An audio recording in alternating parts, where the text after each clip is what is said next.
Good morning. मैं S के दुबे। जैसा कि पिछले वीडियो में हम लोगों ने 12वीं कक्षा के इतिहास विषय का 70 क्वेश्चन जो है सॉल्व किया था। अब नेक्स्ट हम लोगों का जो है 71 से 75 क्वेश्चन जो है वो होगा। अब रही बात कि इसमें हम लोगों को अकबर से ही यह क्वेश्चन सॉल्व करना है। अकबर का मनसबदारी व्यवस्था, उसके बाद जो है अकबर के समय में चित्रकला या यूं कहे तो मुगल काल की चित्रकला के बारे में, फिर जो है दरबार में अभिवादन का क्या तरीका था, अभिवादन का तरीका, फिर जो है अकबर को राष्ट्रीय शासक कहा जाता है, क्यों कहा जाता है, इसके विषय में एक क्वेश्चन होगा। और फिर अगला क्वेश्चन जो है मुगल काल की स्थापत्य कला से संबंधित है। बारी बारी से इस पांचों क्वेश्चन को सॉल्व करेंगे। 71 नंबर क्वेश्चन है, अकबर की मनसबदारी व्यवस्था की विवेचना करें।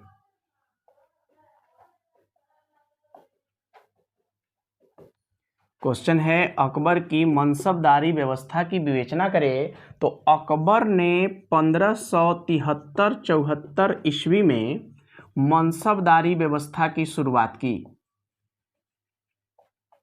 यह व्यवस्था जो है चंगेज खां के दशमलव पद्धति पर आधारित था। मनसब का अर्थ पद होता है।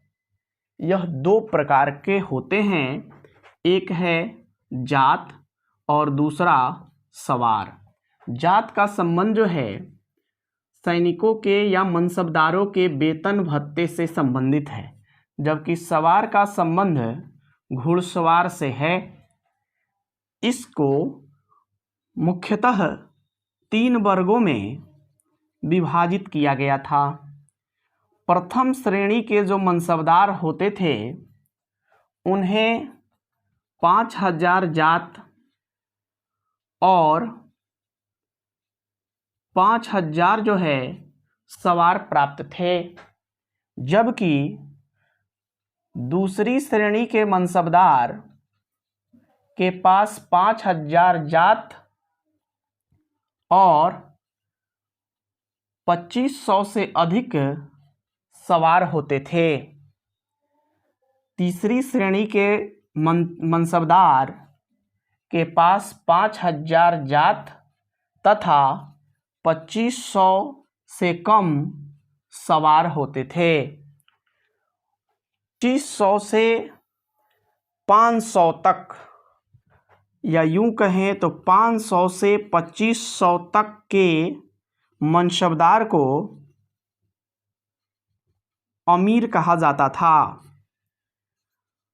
2500 से अधिक के मनसबदार को अमीर ए उम्दा कहते थे।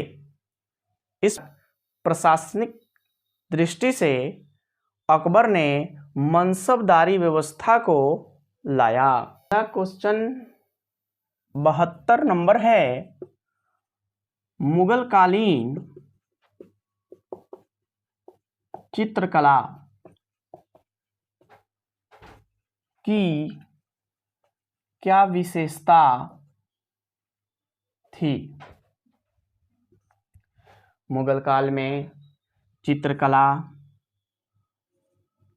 जहांगीर के काल में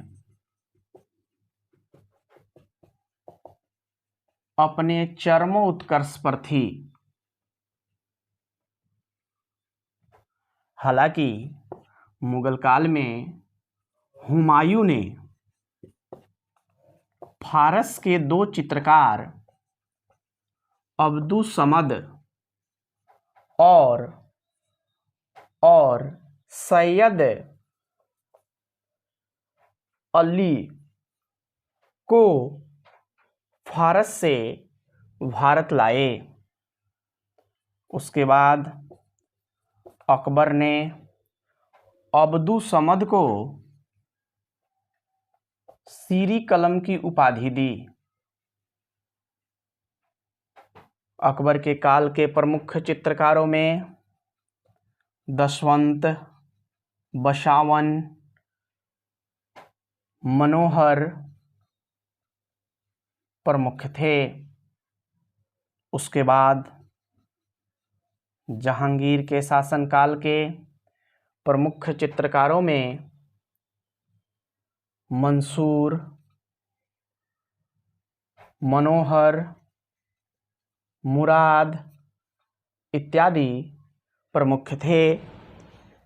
जहांगीर के शासनकाल में बिशन दास एक प्रमुख चित्रकार थे। मंसूर पशु पक्षियों के चित्र बनाने में महारथी थे। शाहजहां के काल में चटकीले रंगों का प्रयोग होने लगा, जिससे चित्रों की सजीवता खत्म हो गई। इस समय के प्रमुख चित्रकार में मीर हासिम और अनूप हैं।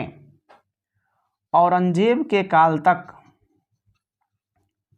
चित्रकला का पतन हो गया। यानी यूं कहें तो हुमायूं के काल से मुगल दरबार में चित्रकला की शुरुआत हुई और औरंगजेब के काल तक चित्रकला का पतन हो गया और जहांगीर के समय में चित्रकला अपने चरमोत्कर्ष पर रही। अगला क्वेश्चन 73 नंबर है। मुगल काल के दरबार में अभिवादन का क्या तरीका था? मुगल काल के दरबार में अभिवादन के तरीके का उल्लेख करना है। जैसा कि बलबन ने चलाया था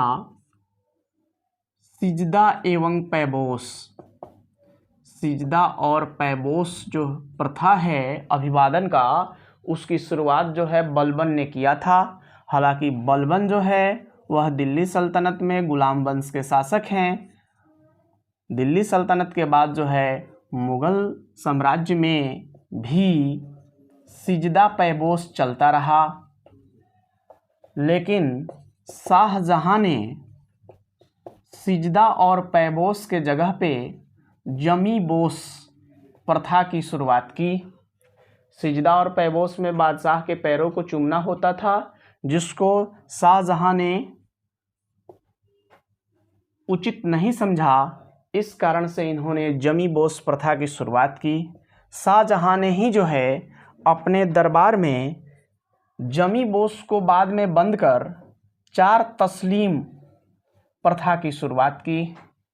फिर उन्होंने ही कोर्निश प्रथा शुरू किया। कोर्निश प्रथा के तहत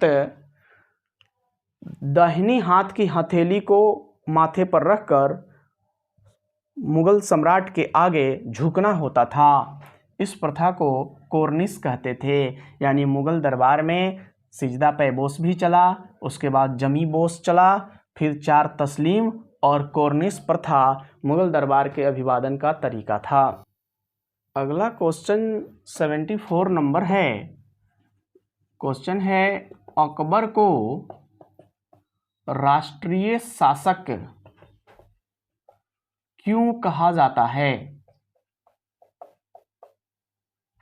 क्यों कहा जाता है? अकबर को राष्ट्रीय शासक कहने का क्या तात्पर्य है, क्यों कहा जाता है? इसके पीछे जो है कुछ तर्क हैं।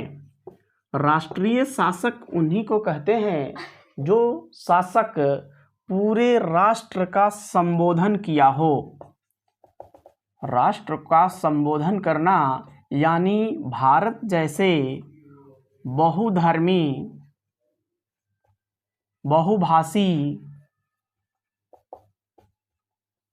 देश में सभी तरह की जनता का ख्याल कर पाना वास्तव में किसी शासक के लिए कठिन कार्य है, लेकिन अकबर ने भारत की जनता के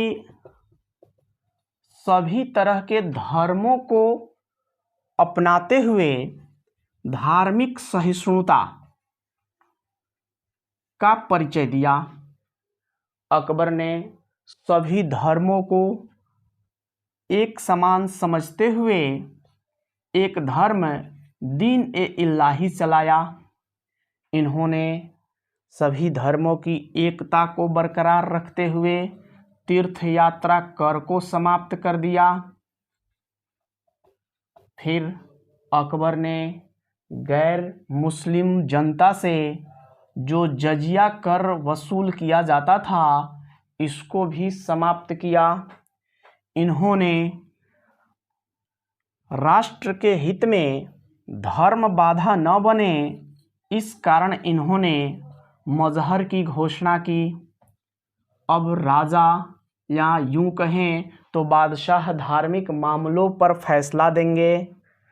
फिर अकबर ने प्रशासन के क्षेत्र में मनसबदारी व्यवस्था शुरू की।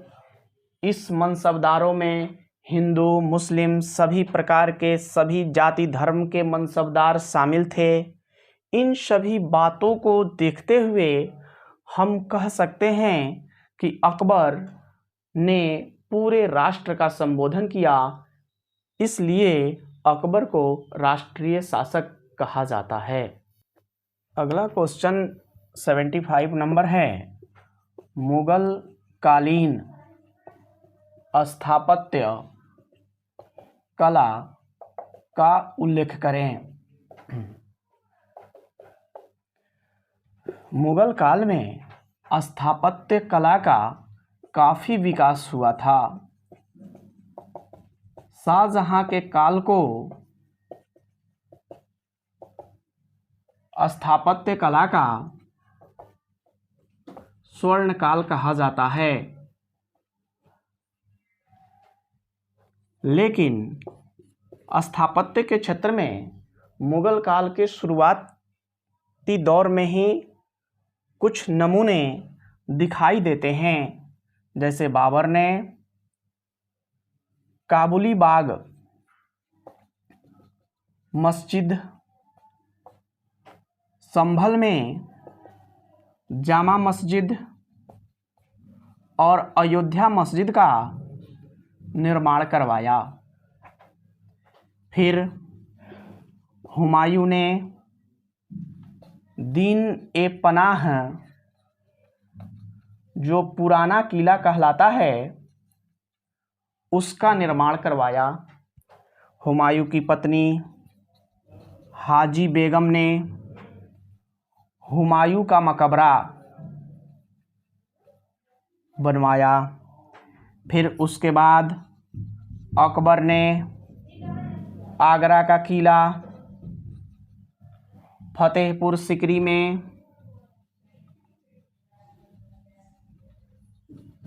पंचमहल, बीरबल का महल, योधाबाई का महल का निर्माण करवाया। उसके बाद शाहजहां ने ताजमहल, लाल किला, शालीमार बाग तथा जामा मस्जिद का निर्माण करवाया। इस प्रकार मुगलकालीन प्रमुख स्थापत्य कला इस प्रकार हैं।